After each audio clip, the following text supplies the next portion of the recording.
Get your tissues ready, guys, and not for hentai. No, this is a different kind of jerker. This is a tearjerker. Tearjerker of the season, definitely. Orange, the new anime that's just come out. It's adorable. It's sweet. It's got great animation. It's got great music. Character designs are on point. All of the characters are unique, but they don't look fantastic. They still look realistic. This first episode introduces us to the basic premise that this girl, Naho, has received a letter from herself 10 years in the future, telling her what's going down in life and giving her specific instructions to follow to make herself happier in the future. So, I mean, that's a really sweet premise. It brings up all kinds of time control issues, but I'm not going to get into that. I mean, as soon as she changes one thing from the letter, the rest of the letter should change because butterfly effect. But I'm not going to argue with any of that stuff, because that doesn't matter in this. What matters in this is the adorable relationships between the characters and the fact that it is designed to make you cry like a bitch. Spoilers for if you haven't finished the episode yet, but throughout this episode, Naho clearly falls in love with Kakeru. In fact, she's told in the letter she's going to fall in love with Kakeru. And she's still, I'm surprised at how listless Naho is. She just kind of goes about from place to place. I mean, that's one of her things. She's very weak-willed. Even when she wants something, she won't say she wants it. She'll just sit there and be like, oh, I'll take whatever. When they give her the wrong size shoes, she's like, oh, I'll just wear them. It's okay. It'll just hurt my feet for a full year. It's fine. So, this girl who gets told that she's going to fall in love with this guy is just sitting there reading the letter and like, okay. She still hangs out with him. She still falls in love with him. It's still cute. She continues to read the letter and finds out, you know, he's going to be dead within 10 years. So, Jesus Christ, man. Straight off the bat, you know you're going to cry like a bitch by the end of this anime.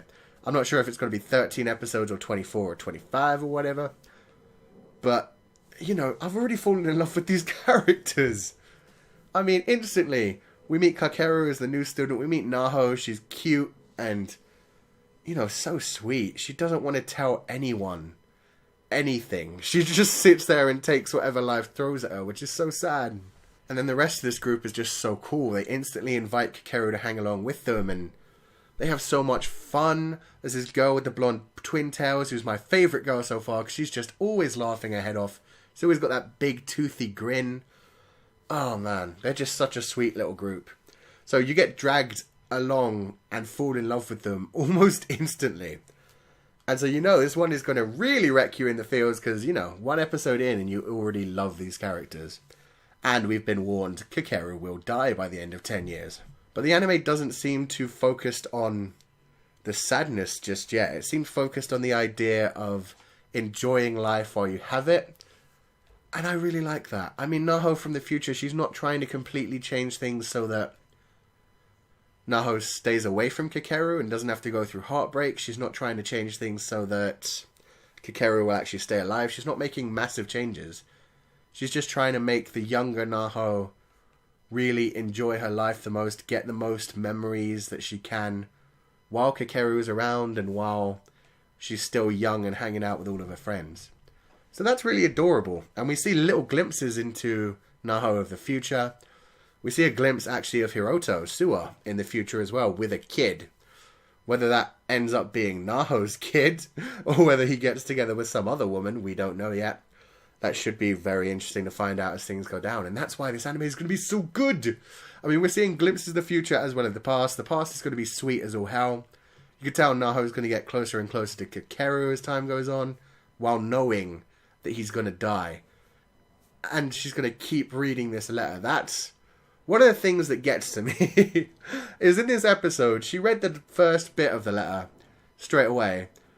And the first bit of the letter predicted exactly what was going to happen to her for the rest of that day. And yet, surprisingly, she only read a bit more of the letter when she got home. With me, if I get a letter that manages to predict the future, I am reading the rest of that letter immediately. I am dropping everything.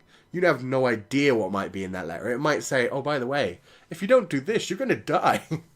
Like, legit, that would be the first thing I did. It takes her so long to read the letter. But that's what I mean. This anime doesn't focus on changing time or anything like that. It's just the sweetness of enjoying your youth. And that's what I imagine is going to happen. Each new episode, she's going to read the letter. see what was supposed to happen during the day, and then change things as it comes. And I'm going to be very interested in seeing how she plays along with that. Because she already missed out the first instruction, which was to not bring Kakeru with them to get bread. And then suddenly he missed school for several weeks. I'm not sure, did he get food poisoning or something like that? Maybe that's what happened, and maybe that's why he disappeared for so long. And if she hadn't done that, he could have had more time together with them. But I mean, then she did actually listen to the letter, which I was so happy about, because I was screaming at my screen when she was sitting there not batting, even though the letter said, go ahead and bat. You should bat. Like, she still sat there for so long. And I'm so glad she did stand up, because if we were going to have a main character that just was never going to speak her mind and was never actually going to change anything, I was going to go insane very quickly. So you know what? This was a fantastic first episode. I said at the beginning the animation was great, and it really is. The backgrounds are amazing. The characters move so fluidly. Like, especially, like I said, blonde-haired twin-tail girl whose name I have to look up. And she doesn't even have twin tails, but her name is Azu, so at least I figured that out. Azu is just adorable, and she moves around a lot more than the other characters. Every time you see her move, you see her facial expressions change. It's so damn fluid. It looks so good. And they keep changing, like, the lighting depending on what kind of light is around. Oh, man. Animation, glorious. Music, amazing. The opening song drew me in. Showed so much nature, and then it just showed the kids having fun. And then again, they had a musical montage kind of moment, which kind of reminded me of Grimgar. Except Grimgar ones went on just a bit too long. This one didn't go on too long, though. It felt a bit sitcom-y, if that makes sense. Like, it felt like it came straight out of the Friends opening. They were just running around having fun, seeing everything over the town, and there were these markers on a map moving around. So it was cute. It was fun. It got you just a little bit more into the characters and enjoying what was going on. So yeah, I'm really liking this one. I love the group. I love the characters. It's sweet. You know it's going to make you cry. And it doesn't seem too focused on the actual time travel aspects. It just seems really focused on the emotional aspects of this. So it should be really, really good. I can see why people loved this manga so much, because it is just so sweet, so gentle. So I can't wait to see more of this. You know I'm going to cry like a bitch. I am quite susceptible to crying, and this one is aiming for that, so expect plenty of tears as this season goes on. I hope we see a lot more of the future as well as the past, and get to see exactly what's going on. I mean, showing Suwa with a baby, not telling us whose baby it was, aggravating. I can't wait to see what's going on in the future, and why exactly Kakeru is dead, and all of that, man. So yeah, let me know your thoughts on this first episode in the comment section below. If you like this review, then wreck that like button like you mean it. Subscribe if you haven't already to see more. And I will see you guys next time.